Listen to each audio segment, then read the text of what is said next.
Bismillahirrahmanirrahim. Alhamdulillahi Rabbil Alamin. Salatu salamu ala syarafil anbiya'i wal mursalin. Nabiyina Muhammadin wa ala alihi wa sahbihi ajma'in. Assalamualaikum warahmatullahi wabarakatuh. Last week, wala tayo, di ba? Hindi tayo talakay. So supposedly, ano na ngayon? Suratul Nazi'at, insyaallah. Ito yung surod na surah o kabanata pagkatapos ng Suratul Naba. Itong chapter 79. At ito ay ipinahayag nga sa Makkah. Sa Suratul Nazi'at, yung unang bahagi,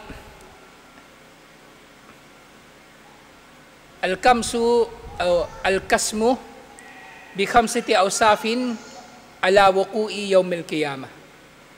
So si Allah subhanahu wa ta'ala, siya raw ay nanunumpa sa pamamagitan ng 5 katangian na kumbaga may kinalaman sa araw ng paghuhukom. May kinalaman sa araw ng paghuhukom. So sinabi ni Ibn Mas'ud radhiyallahu anhu at ni Ibn Abbas radhiyallahu anhuma at ganyan din iba pa na yung nazi'at wan nazi'ati garka, ang tinutukoy dito na nazi'at, ang tinutukoy daw na nazi'at ay yung mga anghel daw na kumbaga humihila, hina tunza'u arwahu bani Adam, habang hinihila daw o kinukuha ang kaluluwa ng mga anak ni Adan. Yung naz'un kasi o yung naza'a, ang literal na kahulugan ng naza'a, hinila niya. So yung naza, paghila, at yung nazi, aning nazi? Fa'il o maf'ul? Fa'il. So yun ang dahilan ko bakit siya nazi'at. Wan nazi'ati garka. Wan nazi'ati garka. Sa nunumpa si Allah subhanahu wa ta'ala sa mga anghel. Na dito sa chapter na ito, bahagi ng pagtalakay ng Suratul Nazi'at, binanggit Ibnul Qayyim rahimahullah na si Allah ay nanunumpa raw sa pamagitan ng 5 bagay na katangian ng araw ng paghuhukom. Pero di ba ang nazi'at, mangyayari ito sa kamatayan pa lang ng tao. So ibig sabihin ng paghuhukom sa tao magsisimula sa kanyang kamatayan pa lang. Sa kamatayan pa lang ng tao magsisimula na ang kanyang paghuhukom. Ano mang mangyayari sa kanyang kamatayan ay meron ng kinalaman sa kanyang kasasadlakan sa libingan o kanyang kasasadlakan lalong-lalo na doon sa araw ng kabilang buhay o sa araw ng paghuhukom at sa kanyang kasasadlakan sa paraiso o impyerno. Meron na itong kinalaman doon. So itong dahilan kung bakit sinabi ni Ibn Kathir rahimahullah na ang 5 na ito na unang nababanggit na mga aya ay pawang mga panunumpa sa mga katangian o mga bagay-bagay na mangyayari sa araw ng paghuhukom. Kasi natupad na. Nagsisimula na ang paghuhukom para sa sino man sa atin na namatay na. Siyempre ang kamatayan nga magsisimula sa pagkuha sa kanyang kaluluwa. Faminhum man takhudu ruhahu bi asrin patugraku fi naz'iha. So meron daw mga anghel, ay hindi anghel, yung tao pala, na merong mga tao na hihilain ng kanilang mga kaluluwa sa mahirap na paraan. Sa paghila sa kanila magiging mahirap. So ito na nga yung wan nazi'ati garka. Kumbaga, nanunumpa si Allah sa mga anghel na humihila ng matinding paghila, lalong-lalo na sa kaluluwa ng mga tao na ito, na mga namatay na hindi mananampalataya, o namatay na gumagawa ng malalaking mga kasalanan. Kasi maaring sila kukunin ng kanilang mga kaluluwa sa ganitong kaparaanan, sa kanilang kasamaan, kahit pa maaring dito sa mundo ay nakikilala sila bilang mga Muslim. وَمِنْهُمْ مَنْ تَأْخُذُ رُوحَهُ بِسُهُولَةٍ وَكَأَنَّمَا حَلَّتْهُ مِنْ نَشَاطٍ. At meron namang iba na kukunin ng kanilang mga kaluluwa na ito'y magiging madali para sa kanila. Magiging madali para sa kanila. So dito sa Tugrak, doon sa Naziati Garka, kaya rin tinawag na Garka, yung nga paliwanag ng mga scholar, fatagraku fi nazi'iha. Kapag inihila yung kanyang kaluluwa, para siyang nalulunod. Parang nalulunod yung kaluluwa. O kahit yung mamamatay mismo, magiging matindi ang kanyang paghihingalo. Magiging matindi ang kanyang paghihingalo.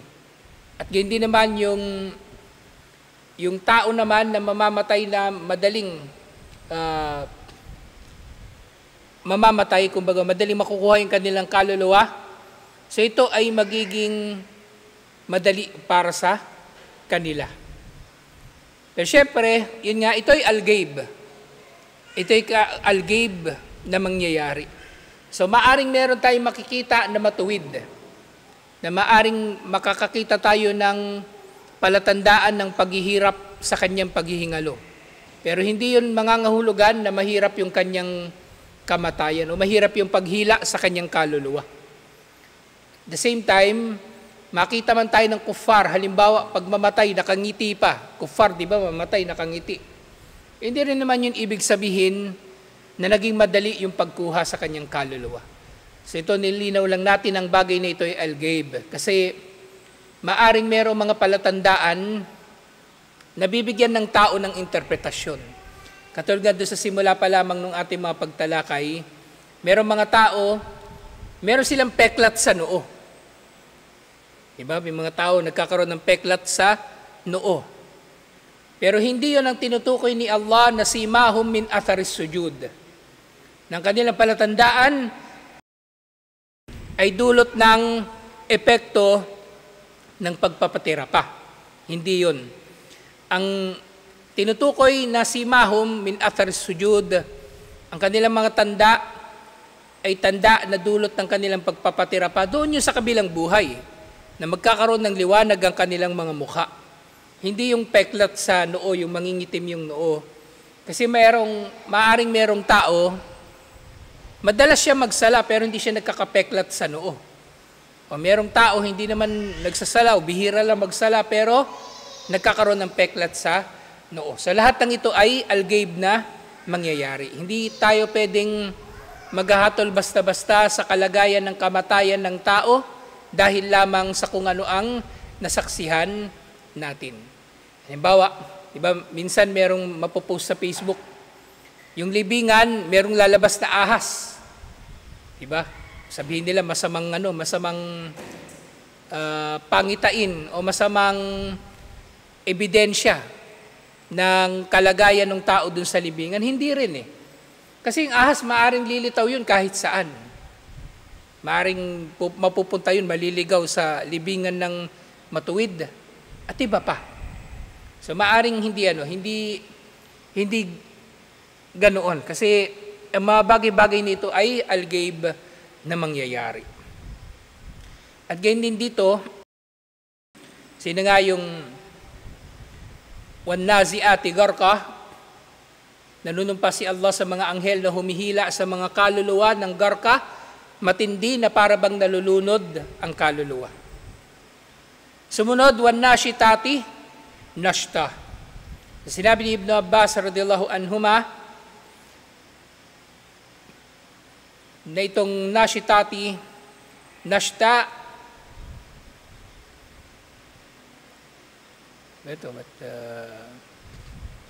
ganon din, sila rin yung mga anghel. Sila rin yung mga anghel. At yung wasabihati sabaha, mga anghel din pareho ang tinutukoy sa dalawa na ito. Ngayon dito sa dalawang aya na ito, o tatlo pala, na mga aya na magkakasunod. So sinabi na sila yung mga anghel. Pero actually, itong 5 na ito na mga aya na nababanggit, sa ibang mga tafsir, pare-pareho silang tumutukoy o maaring tumutukoy sa mga anghel pare-pareho. Pero itong kanilang mga gawain na ito ay mga gawain na mayroong kinalaman sa araw ng paghuhukom.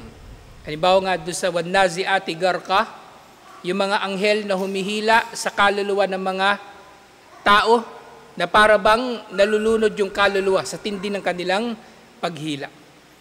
At yung Nashitati Nashta, sila na nga yung kumukuha sa kaluluwa ng tao ng dahan-dahan. Wasabihati Sabaha, yung mga sabihat, sila yung mga anghel din na, kumbaga, sa kanilang pagkilos, yun nga sinabi ni Ibn Mas'ud radhiyallahu anhu, yung mga anghel din ang tinutukoy dito sa Sabihati Sabaha, na sa kanilang pagkilos para silang lumalangoy. Kumbaga mga anghel, hindi katulad yung kumbaga, ang physics, kumbaga, ang epekto ng gravity, ang epekto ng iba't ibang mga puwersa sa tao ay hindi katulad ng magiging epekto nito sa mga anghel. Maring hindi nga sila apektado ng gravity. So kapag kumilos sila, hindi sila maapektuhan nito. Kahit nga yung mga jinn, maaring hindi rin sila ganun Maaring mga jinn nga, tumatagos lang talaga sila kahit saan. Tatagos sila sa pader, tatagos sa poste, tatagos sa ilalim ng lupa. Kasi iba-iba ang pagkakalikha ni Allah sa mga tao at sa mga anghel at gayon din sa mga jinn. At yung pang-apat na aya, Fasabikati Sabaka, na yung mga anghel din ang tinutukoy na sa kanilang pagkilos sila ay parang naguunahan. Parang mga naguunahan sa bilis. Na nga sinasabi, gayon din sila yung mga anghel. At panghuli sa 5 ng mga aya, Falmudabbirati Amra, gayon din, mga anghel ang tinutukoy. Mudabbir, silang mga nagsasaayos. Mudabbirat, kaya mudabbirat, ang tinutukoy dito, lalaki, babae. Babae. Kasi mga malaika, sa grammar lang naman, sa grammar, ang pantukoy sa kanila kapag malaika ay feminine. So, mudabbirat. Silang mga nagsasaayos daw sa amar o sa mga iniuutos ni Allah subhanahu wa ta'ala. At yun nga, nandito din sa tafsir, sila rin yung mga anghel. Yun nga, yung mudabbirati amra, tadabburul amra, minas samai ilal ard. Silang mga nagsasaayos sa mga bagay-bagay sa langit hanggang sa lupa. Yani, bi amri rabbiha azza wa jal. Sila sa katuparan nila ang utos ni Allah subhanahu wa ta'ala. At patunay nga rito, di ba? Merong anghel na nakatalaga para sa kabundukan, katulad ng nangyari kay Propeta Muhammad sallallahu alaihi wasallam. Merong anghel na namamahala sa mga pananim o sa pagpapaulan at iba't iba pang mga bagay, alhamdulillah. Pero syempre sa iba pang mga tafsir, kaya makikita ninyo sa mga translation, eto, binuksan ko yung translation ni na Sheikh Abdul Muhsin Khan. So, yung doon sa ibang kahulugan ng mga aya, halimbawa doon sa sabihat, yung sabihat, wasabihati sabaha, either mga anghel ito o iba pang mga bagay na kumikilos na parang lumalangoy. Katulad ng mga planeta at iba pa. At sabikati sabaka, maaaring mga bituin o mga kabayong pandigma. Pero syempre dito sa Tafsir Ibn Kathir, mga anghel din ang tinutukoy dito na naguunahan sila sa pagkilos. Falmudabbirati amra, so ganun din, mga anghel din ang tinutukoy dito na nagsasakatuparan sa mga iniutos ni Allah subhanahu wa ta'ala. So itong 5 na ito, so para maging mas malinaw sa atin yung tinutukoy dito ni Ibn Kathir rahimahullah. Sabi nga niya kasi, Al-kasmu bi khamsati awsafin ala wuku'i yawmal qiyamah, ang 5 mga katangian na tumutukoy sa mga magaganap sa araw ng paghuhukom. So lahat ng ito ay, kumbaga, paglalarawan sa kung ano ang pagkilos ng mga anghel, lalong-lalo na kapag ipinatupad na ni Allah subhanahu wa ta'ala ang araw ng paghuhukom. Ganito sila na kikilos, alhamdulillah. Sa pangalawang bahagi dito, sifatul qiyamati wa sifatun nasi wa aqwaluhum fihi. Ang katangian daw ng araw ng paghuhukom at ang magiging katangian ng mga tao at ano ang kanilang sasabihin sa araw ng paghuhukom. So doon sa pang-anim na aya, yawma tarjufur rajifa. Kung papansin ninyo, yawma, di ba kapag sinabi yawma, anong araw ang tinutukoy dito? Yung araw na ito. O iba pang tukoy na araw, lalong-lalo na araw ng paghuhukom. Yawma tarjufur rajifa, tarjuf, kumbaga rajifa, yumanig. Sa araw na yayanig ng matinding pagyanig. At syempre, ang magiging dahilan ng matinding pagyanig na ito ang pagsisimula ng araw ng paghuhukom sa pagsisimula ng unang pag-ihip ng trompeta na mamamatay ang mga tao. Tatba'uhar radifa. At ang pagyanig na ito na kumbaga dinulot ng unang pag-ihip sa trompeta, susundan. Tabi'ah, sinundan niya. Tatba'uha, sinusundan niya ito, yung unang rajfa. Tatba'uhar radifa at susundan ito ng pangalawang rajfa o pangalawang pag-ihip sa trompeta na syempre doon sa una mamamatay ang lahat at pangalawa mabubuhay ang lahat. At dito nga sinabi ni Ibn Abbas radhiyallahu anhuma, huma an-nafkhatani al-ula wa thaniya. So ito kaya sabay binanggit ni Ibn Kathir rahimahullah, yawma tarjufur rajifa tatba'uhar radifa. Silang dalawa ang dalawang pag-ihip, ang una at ang ikalawa. Wa hakada qala Mujahid wal Hasan wa Qatada wad Dahhak wa ghayra wahidin. At ito rin ang nababanggit ng iba pang mga mufassirin. Ammal ula, yung unang pag-ihip, wa hiya qawluhu jalla wa ala yawma tarjufur rajifa. Ang unang pag-ihip, ito yung tinutukoy doon sa araw na yayanig ng pagyanig. Kaqawluhu jallat udmatuhu, katulad ng sa iba pang sinabi ni Allah subhanahu wa ta'ala, yawma tarjuful ardu wal jibalu. Sa araw daw na manginginig o yayanig ang lupa at ang mga kabundukan. Sa araw daw na yayanig ang lupa at ang mga kabundukan. Hindi nabanggit dito kung ano, saang aya ito. At ang thaniya, ito naman yung muradifa. Pag sinabing muradif, kasama. Kasama. Yun ang ibig sabihin ng muradif. Halimbawa niyan sa kung sa sasakyan, may mga hadith na nababanggit yun eh. Kumbaga, kasama o kasunod. Sa Arabic, di ba merong synonym sa English? Anong ibig sabihin ng synonym? Magkapareho ng kahulugan, di ba? Synonym. Sa Arabic, ang tawag sa synonym, mutaradif. Mutaradif. So magkasama sila, magkapareho sila ng kahulugan. So yun siya, yawma tarjifur rajifa tatba'uha ar-radifa. Yung nga dito sa radifa, katulad lang din ito na sinabi ni Allah subhanahu wa ta'ala, wa humalatil ardu wal jibalu fadukkata dakkata wahida. Sa araw daw na, kumbaga, parang humilatil ardu wal jibalu.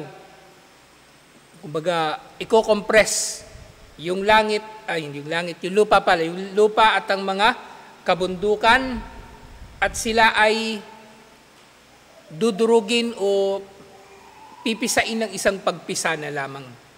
So, ganun yung mangyayari doon sa pagkagunaw ng mundo na siyang pagsisimula na rin hudyat ng pagsisimula ng araw ng paghuhukom. At yun nga, pagkatapos nito, kuluboy yawma idhi wajifa. Kapag naihipan na yung pangalawang pag-ihip, di ba, mabubuhay na yung mga tao, sa araw na yon ang mga puso ng mga tao, lalong-lalo na, ang mga puso sa araw na yon ay wajifa. Wajifa, kumbaga, nanginginig sa sobrang takot at pangamba. Yun yung tinutukoy na wajifa. Sinabi ni Ibn Abbas radiyallahu anhuma, ya'ni khaifa. Ang mga puso sa araw na iyon ay takot na takot. Wakada kala Mujahid wa Qatada. At ito din ang naging pananaw ni na Mujahid at Qatada na ito yung magiging damdamin ng sino mang bubuhaying muli sa araw ng paghuhukom. Kahit matuwid. Kahit matuwid na tao, halimbawa matuwid siya dito sa dunya, di ba? Bubuhay siya sa araw ng paghuhukom, pare-pareho tayong takot na bubuhaying muli sa araw ng paghuhukom. Lahat tayo, bubuhaying muli na natatakot sa araw ng paghuhukom. Nalala ko minsan sa lecture, nilarawan to ng Sheikh, yung pagkabuhay muli. Di ba yung kamatayan, yung pagtulog pala, ang pagtulog ay may tuturing na maliit na kamatayan. Yung tao minsan, nagigising tayo sa kalagitnaan ng gabi. Di ba, nalimpungatan pa tayo. Yung iba pa, nakakita ng kung ano-ano eh.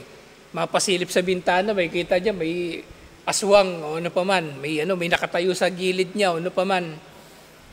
Tapos minsan, siguro naranasan nyo rin yun eh. Paggising nyo, iniisip nyo kung nasan kayo. Di ba? Iniisip nyo kung nasan kayo. O kaya paggising mo madilim, brownout, di ba makakaramdam ka rin ng pangamba? So ganun na ganun, ang mararamdaman ng tao sa araw ng paghuhukom mo, matindi pa. Mas matindi pa. Naranasan nyo na ba na makatulog na lasing? Tapos paggising nyo, hindi nyo alam kung nasan kayo, anong nangyari. Mas matindi pa doon yung araw ng paghuhukom. So takot na takot talaga nagigising ang tao.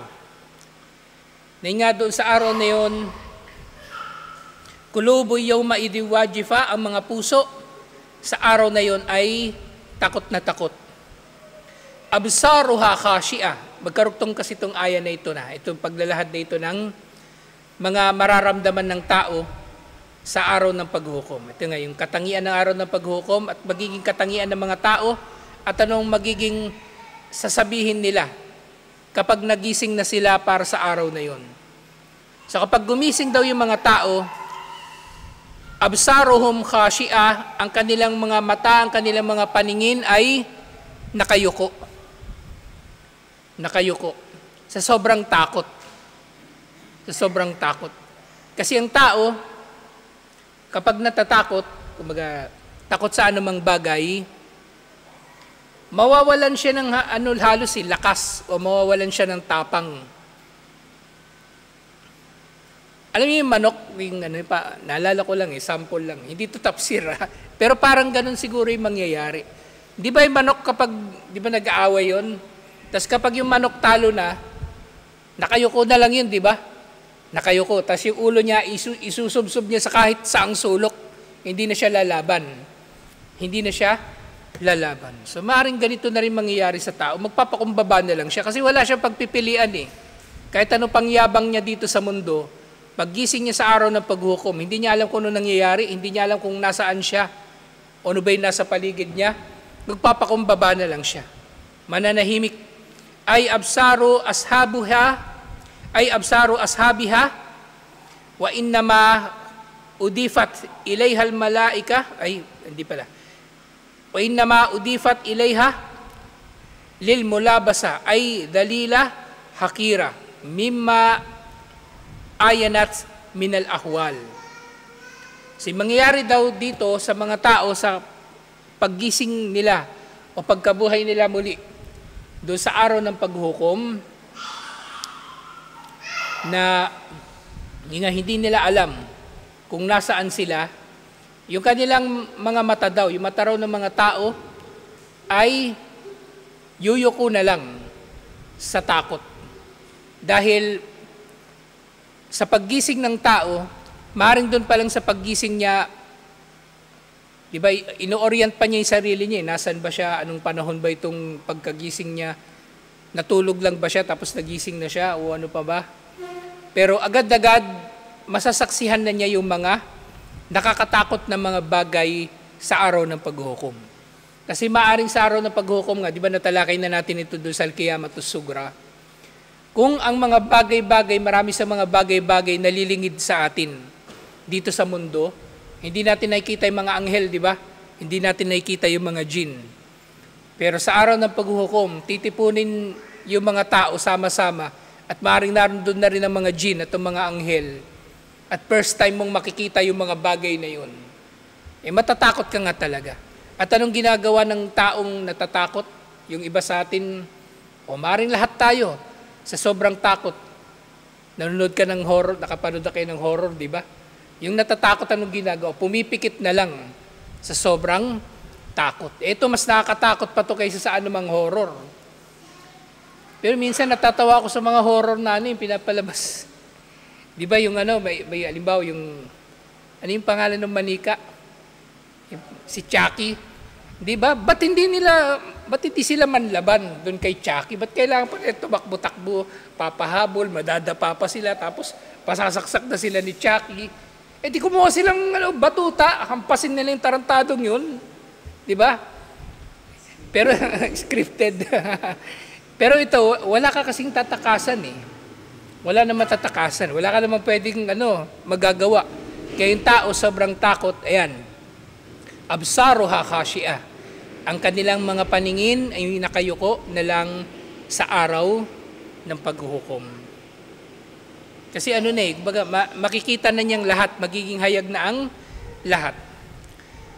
Yakuluna a inna lamarduduna fil hafira. Sa mga tao daw, pagkagising nila, maalala nila yung mga dating sinasabi nila.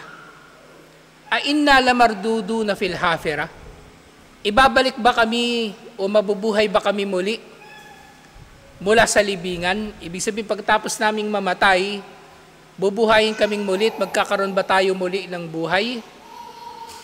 So yun yung kumbaga bigla nila may isip. Iniisip ko dati, wala nang buhay pagkatapos ng kamatayan.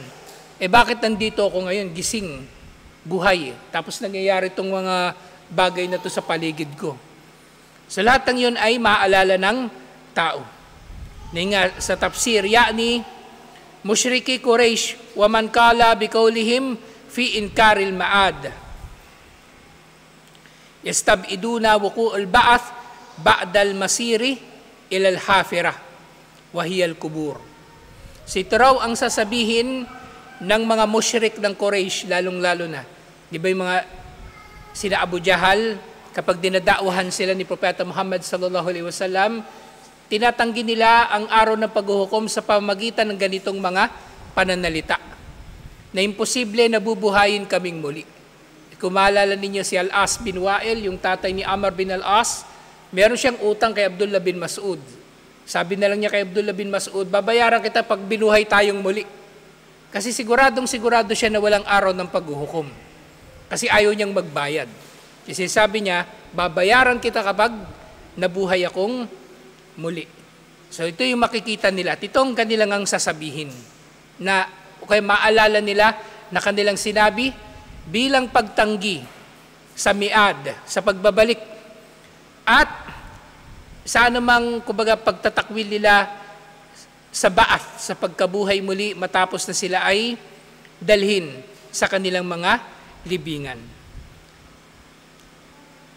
Inga wa ba'da tamazzaka ajsaduhum wa nafatat adamahum wa nukhuruha. So, itinatanggi nila na mabubuhay pa ang tao muli pagkatapos ng kanyang kamatayan. Kasi di ba iniisip nila, paano mangyayari ito? Yung tao, kapag namatay na, mabubulok, magiging buto na lang at ang kanyang buto mismo ay madudurog. madudurog. So, ibig sabihin, napakalayo para sa kanila na bubuhayin pa ni Allah muli o mabubuhay pa ni Allah muli ang mga tao sa araw ng paghuhukom. Yung nga ay idha kunna idhaman nakhira, yung sunod na aya.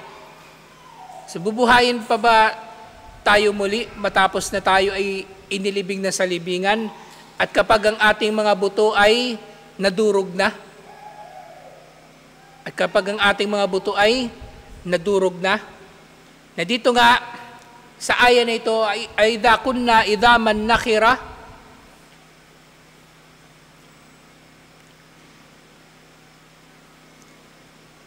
yung nakhira, hindi, iba pa palang basa ito. So nakhira siya, di ba, sa pagbasa ni Hafs an Asim.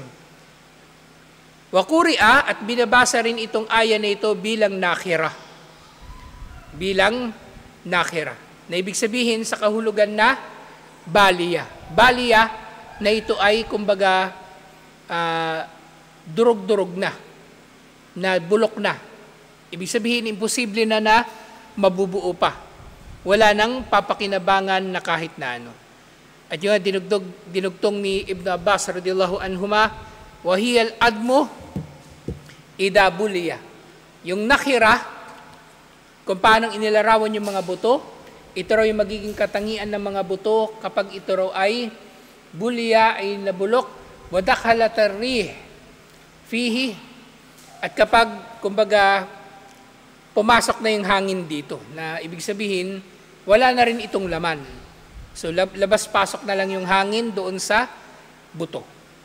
At yun nga dito sa kanilang mga sinasabi, tilka idan karratun khasira, na kung sinasabi nila noon na mabubuhay pa ba tayo muli matapos na tayo mailibing, ay dakon na idhaman nakhira, kapag tayo ay buto na lang na durug-durog. Qalu tilka idan karratun khasira. Yung sinasabi nila, ito nga ay pagbabalik, yung karra na khasira. Khasira pagkalugi. Sinabi ni Muhammad bin Ka'ab rahimahullah, qalat Quraysh, la in ahyana Allah ba'da an namuta lanakhsiran. Siyempre, sa iba pang kahulugan, sinasabi, kasi di ba yung Quraysh, wala naman silang patunay kung totoo ba ang araw ng paghuhukom o hindi. Wala silang patunay. Tinatanggi lang nila. Pero sa kaibuturan ng kanilang mga puso, sa kaloob-looban ng kanilang mga puso, iniisip nila, kung bubuhayin silang muli ni Allah, ayun na nga, tilka idan karratun khasira. Ito yung magiging pagkabuhay muli ng pagkalugi. Ibig sabihin, lugi sila kapag nabuhay silang muli. Ibig sabihin, totoo pala yung sinasabi ni Muhammad na pinasisinungalingan nila sallallahu alaihi wasallam. So, nasa kaila-ilaliman ng kanilang mga puso na naniniwala rin sila sa sinasabi ni Propeta Muhammad sallallahu alaihi wasallam. Na yun nga, kilala niyo si Blaise Pascal, isa sa mga nakaimbento ng sinaunang computer. Matalino yun eh. Nung panahon niya, nauso na yung atheism. Pero si Blaise Pascal, meron siyang simpleng argumento. Sabi niya, naniniwala ako na may Diyos. Naniniwala ako na may Diyos. Kasi sabi niya, kasi kung hindi ako maniniwalang may Diyos, tapos totoo palang may Diyos, di talo ako, lugi ako. Samantalang kung maniniwala siyang may Diyos at meron ngang Diyos, teka, parang baliktad. Ulitin natin. Kapag hindi siya naniwala na may Diyos at meron talagang Diyos, di talo siya, di ba? Paparusahan siya ng Diyos na yun. Yun yung iniisip niya. Ngayon, kung maniniwala siyang may Diyos at may Diyos talaga, di makikinabang siya. Tas pangatlong senaryo, kung maniniwala siyang may Diyos tapos wala palang Diyos, di walang problema. Naintindihan nyo? So parang maniniwala na lang ako para sigurado. Maniniwala na lang ako para sigurado. So yun ang tawag nila doon, Pascal's wager. Kumbaga yung pusta. Pakikipagpustahan ni Pascal. So, kumbaga, doon siya sa siguradong opinion. Total, hindi tayo sigurado kung may Diyos ba o wala. Mas mainam maniwala na lang tayo na may Diyos. Pero itong Quraysh baligtad. So sa halip na kunin nila yung mas sigurado, maniwala na lang na may Diyos, na may Allah, na may araw ng paghuhukom, kumbaga, na si Allah lang ang nag-iisang marapat sambahin, kinuha nila yung kabaligtaran. Kinuha nila yung kabaligtaran. So ganito natin makikita, hindi naman natin pinupuri si Blaise Pascal. Kumbaga, may punto kasi sinasabi niya, na taliwas dun sa paniniwala ng Quraysh. So yung kinuha ng Quraysh yung pagkalugi. So yun nga, hindi ba nila naisip na paano kung totoo palang nag-iisa lang si Allah na marapat sambahin. Tapos sumasamba sila sa mga Diyos-Diyosan, di talo sila. So ito yung isa sa mga kahulugan na tilka idan karratun khasira. Kung totoo man yan, nabubuhayin tayong muli, talo kami. Lugi kami, waliyadu billah. So dito natin tatapusin ito inshallah. Tatalakayin natin yung mga iba pang bahagi ng Suratul Nazi'at next week inshallah. Assalamualaikum warahmatullahi wabarakatuh.